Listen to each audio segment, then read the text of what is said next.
Game 4 of the Milk and Cookies Total War Rome 2 tournament. Grand Finals, and we have Lusitani Swordswoman here on Alexandria. Are you kidding me? I have never seen these women used in a competitive game ever. Very happy to see Wolf Diplomat bring them. Props to you, good sir, for bringing this as the front of your main line. I believe there are 6 Lusitani Swordswomen on the field for Wolf Diplomat. A couple Lusitani Nobles, 5 Veteran Shield Warriors, couple Scutari Cavalry, 4 Lusitani, and Wolf Diplomat. Hidden in the trees, Maximus, Decimus, Meridius has brought a Sword Rush build for Carthage, 5 or 6 Libyan Infantry, a couple Mercenary Iberian Swords, 4 Carthaginian Cavalry, a Noble Cav General, and no Elephants actually on the field for Carthage, which is interesting. I think the reason he's opted not to bring any is because of the Iberian Swords for Lusitani, which have the longer range javelins that can be used to target specific units.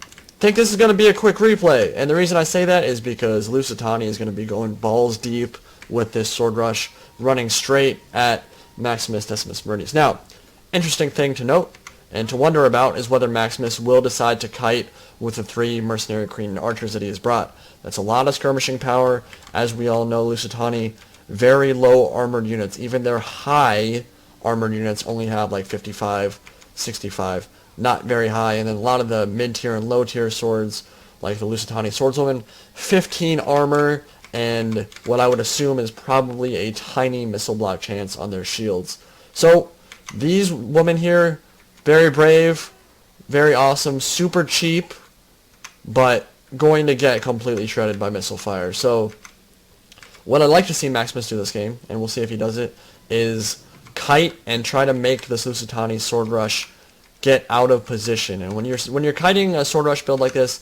you'll often see players send units, or basically not keep their army very compact, and it allows units to get isolated, and then units like the Carthaginian Cavalry and Noble Cavalry can charge in and make mincemeat out of them. Now, there are no spears on the field for Lusitani at all. They're just the cavalry, so Carthaginian Cav could do a huge amount of damage to a Lusitani Swords Rush like this. So, we will see how this plays out. There are some Cretan Archers moving up in the center to start the skirmishing, and that is going to do some damage. I like that Lusitani and Diplomat has decided to spread out his swords very wide.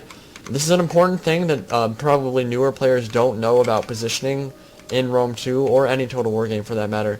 If you decide to spread your units out very, very wide, it diminishes the effectiveness of skirmish fire, because a lot of shots will go over your head. If you have a very blocky formation that's very deep and not very wide, that allows more archers or more arrows or slings or whatever missiles being shot at you to hit the target. So the more you spread out, often the better it is for your charge bonus, which is what Lusitani is going to be going for. They do want to get some great charges off here, even though the swordswomen don't have very good charge.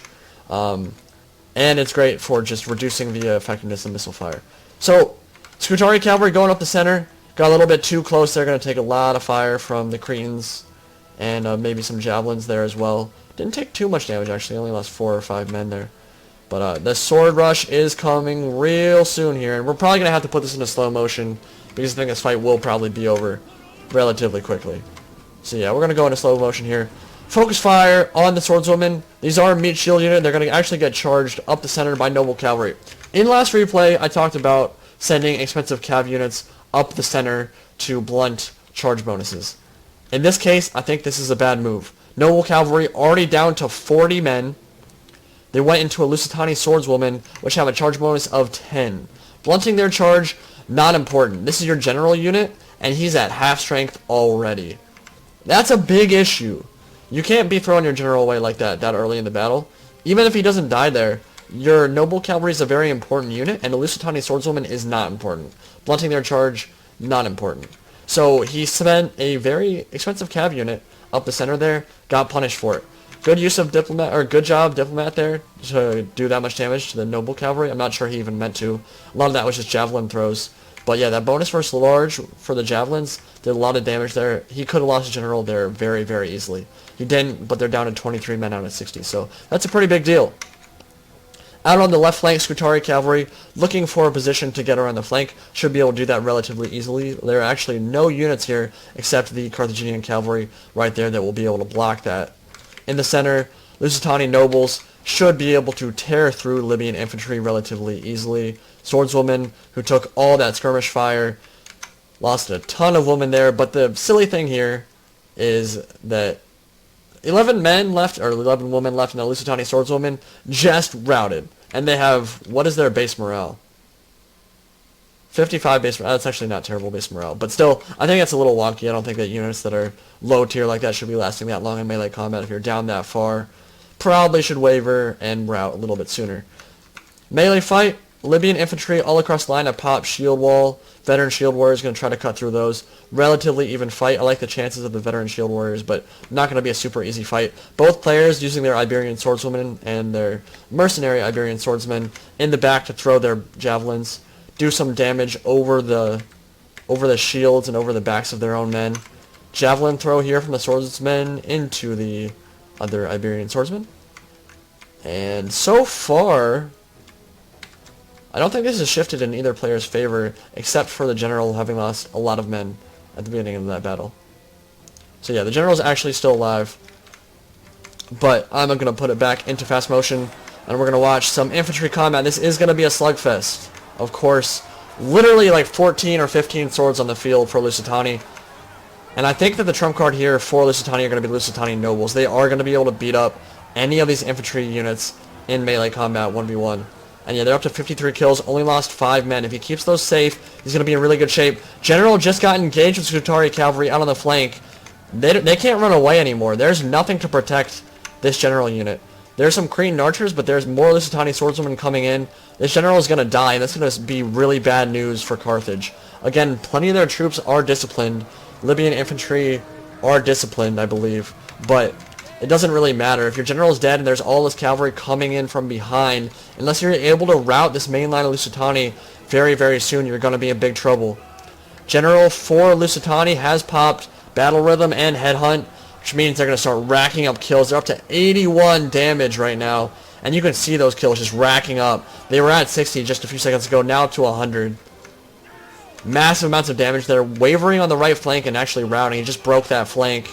In the center here, some more wavering for the Libyans as the general dies, and Scutari cavalry coming in to collapse. Over the left flank, nobles breaking through the mercenary Iberian swordsmen and Libyan infantry, and this is turned on its head real quickly. As soon as he popped that headhunt and the battle rhythm, and Carthage lost his general, that was bad news for Maximus. And the main line for Carthage just kind of melted after that general routed. Going to be a good charge here from the Carthaginian cab, but they're at a third strength. Into Iberian swordsmen, not a very important unit. And I don't think there's much hope of Maximus bringing this one back at this point. With the general dead, all the most important units on the field still alive for Lusitani. Some cavalry, Lusitani nobles, both of them pretty in decent shape right now. Yeah. This is going to be Lusitani's game, folks, and Diplomatt has brought it back. Down 2-0. It is now 2-2, and he's going to force a game 5 here. So really interesting build from Diplomatt. Bringing those swordswomen as a front line, kind of as a meat shield. I mean, you can't really say that they're good for taking arrows, because they're not, but they're so cheap. 320 talents, 350 talents, I believe. And he brought 6 of them. So just going to go in there, soak up a bunch of fire from the Cretans, or whatever units that he wanted to blunt the charges of, or skirmish fire from. And I mean, they did their job there. They didn't do a lot of killing, but they absolutely took the most important charges there. They took the charge from the noble cavalry, and I do not like that decision from Maximus at all. We have seen, like I said, we have seen in this tournament a lot of players use cavalry to send up the middle and block charges, but that was a good example of when not to do it. Sending it into a 350 talent unit, not important, and you just expose your cavalry unit to a ton of missile fire. They took a ton of volleys from the Iberian swordsmen there, and they got punished for it. Once the cavalry got around the flank, he had to engage the general to prevent hammer and anvils, and I mean, they were down to 23 men out of 60 at that point, and at that point you're going to lose your general, and that means your main line is going to get another morale penalty for your general routing and dying. So yeah, the moving up the center there, not a good strategy there from Maximus, definitely a mistake. I'm sure he knows that as well. Would be interested to hear his perspective on what he was thinking about when he decided to send it up there. Mercenary Iberian Swordsman did pretty well, 122 kills. I really like these units, and of course for Iberia as well, just because you can use them. I mean, first off, they're super cheap, but you can use them as a Peltest unit as well. There is literally no point to Iberian Skirmishers at all, and that was one thing that I thought was kind of silly about giving some of these factions javelins, because why would you ever bring Skirmishers when you could bring a dual threat unit? I mean, I think you get a bit more ammo with the Iberian Skirmishers, but yeah, you don't see them brought anymore. This was just an interesting build from Lusitani in general. I mean, of course, you're going to be sword rushing Lusitani. There is literally no other build you can do except maybe spam Balearic Slingers and Cavalry, but I wouldn't say that's a particularly good build. You will sometimes see Balearic Slingers. I think he was in the right to not bring them this game, considering that Carthage has so many skirmish options like the Balearics and the Cretans. So, good decision not to go for that. Went for a sword rush. Glad I was with a different faction that we don't see too often. In fact, I believe that was the first time Lusitani has been played in this tournament. And yeah, I loved the use of Lusitani Swordswoman. That was awesome. Good use of the cavalry. Almost 100 kills on both. And then Lusitani Nobles just ran train in that melee engagement. I mean, he just overpowered him, to be honest. Like, I don't think that was really a case of really outplaying his opponent. I think Maximus made the mistake of sending his general, getting him killed early on, and then just in general, there was too many swords on the field for Maximus to deal with without having elephant support or getting his cavalry into really strong flanking positions. And I didn't really feel the effect of Carthage's cavalry that game either. I mean, 72, 74 kills, that's okay. But I didn't really see too many of them, and maybe it's just because my camera positioning was bad, but didn't see too many of them get hammering animals off, which of course would be very devastating to the low armor of a Lusitani build. But in general, Diplomatt brought a build that I would assume Maximus probably didn't expect. I mean, again, it was going to be a sword rush battle the whole time, or sword rush the whole time, but the swordswoman, I don't think anyone really expected that. And props to you, Diplomatt, for bringing that. That was really cool. So, Game 5. We are going into a deciding Game 5 now. Both players have played really well to get this far, and it's all going to come down to one final game and one final Grand Champion. Hope you guys enjoyed Game 4. Make sure you tune in for Game 5. I think it'll be a good one. See y'all later. Indy Pride signing out.